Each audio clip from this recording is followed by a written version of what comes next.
Hello, Andrew here. Welcome to the Onion Buns and welcome to another episode of Let's Talk Oilers. So it is game one of the Stanley Cup playoffs for the Edmonton Oilers. Oilers versus the Mighty Ducks of Anaheim. They're always going to be the Mighty Ducks to me. I don't care what they change their name to.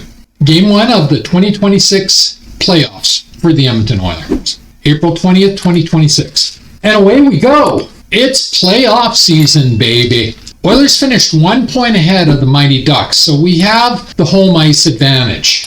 Oilers finished strong in the final 9 games, but mostly faced non-playoff teams, so I would not read too much into that. Anaheim finished pathetically weak versus a mix of playoff and non-playoff teams that, in my opinion, is much more telling stat that makes the Oilers clear-cut favorites. But playoffs is not the regular season. It's more physical, less penalties are called, 5-on-5 is much more important, as is goaltending. So the opening 2 games are going to really tell us what to expect. On the positive side, both Leon Draisaitl and Jason Dickinson returned to the lineup. Add in Hyman's return last game, and we are as healthy as we've been all season. Ingram's in net for game 1. Szymanski and Lazar are put in the press box. No surprise on either. Szymanski's a rookie, so that's predictable. Lazar's been our best fourth-line player all season, but Knobloch hates him. I mean, let's call a spade a spade. Knobloch has absolutely done everything he can do to sabotage Curtis Lazar this season. So again, it's no surprise that he's in the press box as well. You know, what can you do? So let the games begin. Go Oilers go. Period 1. Both teams come out crashing and banging. Anaheim gets the first goal, but officials call it a no goal for goaltender interference. I got to admit, I don't see Anaheim player ever entering the crease, but I do see Ingram coming out of the crease before being bumped. If this goal had been called back on the Oilers, I would not be happy. So the Oilers get the first break. Score is still 0-0. Dickinson's opens up scoring from Wallman and Emberson. 1-0 Oilers. Kapanen makes it 2-0 from Leon and Podkolzin. And that's the end of the first. Shots on net are 3 for Anaheim, 13 for the Oilers. Oilers are winning 2-0. Overall, it was an exciting first period. Oilers get early break on what I feel should have been an Anaheim goal. Then it was all Edmonton, as lines 2 and 3 took over the game, along with Wallman, Emerson, Nurse, and Murphy on defense. Question is, do we get this effort in the second and the third? All season, we've been asking for a full 60-minute effort, but never saw it. For Anaheim, if they have any hopes, they will need the Oilers to take the foot off the pedal. Period 2. Anaheim Ducks come out mighty in 19 seconds. 2-1 for the Oilers. Anaheim score on their 5th shot of the game. This one is not getting called back. Echo massively bails out Bouchard, but Anaheim is dominating the early stages of the second. Wallman takes a tripping penalty at 17:41, and the Bouchard effect hits. 2-2 Ducks, 15:21 of the second period off a Bouchard defensive zone turnover. I've been telling you all season long, we see this from Evan Bouchard every single game. It's not once in a while, it's not occasionally. Every single game you see this. Oilers get their first power play at 14:01 of the second. Anaheim for tripping. Nothing comes of that. Anaheim takes a 3-2 lead with a power play goal at 5:31 of the second on only 16 shots. Oilers second power play of the game at 4:06. Again, nothing comes of it. Nurse rings the post with 25 seconds left in the second, almost tying game. End of the second, shots on goal are now 17-26 for the Oilers, but Anaheim is winning 3-2. So the Oilers dominated the first period. Anaheim took over in the second.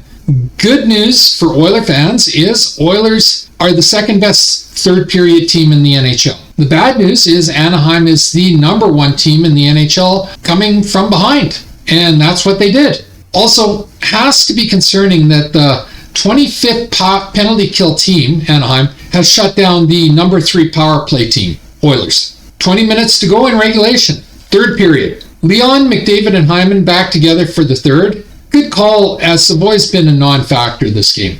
And Dickinson ties it up. Gulas trips over his own feet. Ekholm hammers a slapper on net. Dickinson nets the rebound, and Wallman gets the second assist at 8:30 remaining in the third. We're almost at the next goal win stage of game. And that's what happened. Kapanen nets the go-ahead with only 1:54 remaining in the third from a glorious feed from Podkolzin and Leon. 4-3 for the Oilers. Ducks pull the goalie at 1:37. Oh my God, the Ducks miss a wide open net with 15 seconds remaining. And the Oilers win game 1, 4-3. Shots on goal are 27-34 for the Oilers. Oilers lead the series 1-0.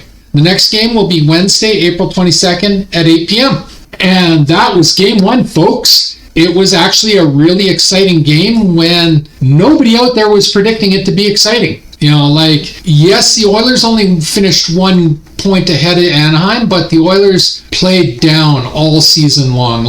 We cannot brag about this regular season for the Edmonton Oilers. And we're kind of lucky we're in the position we're in with the way they were playing in the regular season. So everybody was predicting that the Oilers were going to do a rout. And it looked like in the first period it was going to be a rout. But as I said in the recap, all season long we've been asking for the Oilers to play 60 minutes. And once again, we got a 40-minute effort. They took the second period off. There's just no ifs, ands, or buts about it. And Anaheim made them pay. And then they came back in the third because they are the third best third period team in the league. And they pulled it off. By the skin of their teeth, they pulled it off. This game was a lot closer than it ever had any rights to be. So there is a lot to clean up by the Oilers. Savoy and Bouchard were complete non-factors this game. Well, Savoy was a non-factor and Bouchard was a negative. It was that simple. So they need to clean up their game. But mostly, the one thing I noticed is, and this is not a complaint at Anaheim, every time McDavid touched the puck, there was 3 Ducks on him. Okay, that makes sense. Connor McDavid is the best player in the league. But if there's 3 Ducks on Connor, that means there's only 2 Ducks left to cover 4 other players. So why are those 4 other players not able to get anything done? That was what was going through my head this whole game. I don't blame Connor for getting shut down when he's getting 3-on-1s. Show me a player that is going to succeed on 3-on-1s. I can't think of anyone. But if there is 3 players on Connor, that means there is only 2 Ducks remaining to cover 4 Oilers. So why can't they get some momentum going? So I did not disagree with Knobloch removing Savoy and putting Draisaitl at the start of the third up with Connor. And he shifted back later, and, that was fine. But yeah, so thank God for Leon, Kapanen, Dickinson, Wallman, Emerson, Nurse, and Murphy. That's where our offense came from, So thank God for them. And we're going to need more from that in the future games, because if Ducks play us this hard, this is anything but a for sure series. From what I saw tonight, if game 2 goes the way it went tonight, and I hope it doesn't, because the Oilers should not be this challenged by the Anaheim Ducks. They really shouldn't. But if the game 2 goes the way this game did, regardless who wins, then I'm going to change my prediction to 7 games. Because it shouldn't have been this close. But all season long in the regular season, we saw the Oilers struggle against weak teams and raise their play against strong teams. Well, Anaheim is not a strong team. They're young and they're growing, and in 2 or 3 years, they will be a strong team. They're not right now. So we should be dominating them in all 3 periods like we did in the first period. But that's not what happened, because we've seen this all season long with the Oilers taking their foot off the brake. Or off the gas. So yeah, we're going to have to see on Wednesday what happens. Do we get the real Edmonton Oilers showing up, or do we get the Oilers that want to make a game of every game they play, regardless what team they play against? Because when you do that, sometimes you're going to lose. Sometimes you're not going to get the bounce, and it's going to go against you. And we're just going to have to wait and see. So rah, we're up 1-0. Crossing fingers, we'll be up 2-0 after Wednesday's game, but there was a lot of question marks in this game that need to be answered. Plus, we saw Henrique go down with a apparent injury in the first period, so more than likely, Knobloch hates Lazar, so more than likely we're going to see Szymanski draw in before Lazar. But that's fine. I got no problem with Szymanski. He's played very, very well for his skill set.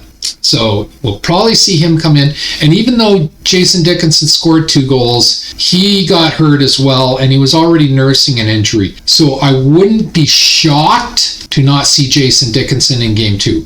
I hope we do, because he adds much needed presence to the Rosevich, Nugent-Hopkins third line. But yeah, it's we're gonna have to wait and see. But yeah, so that was the game.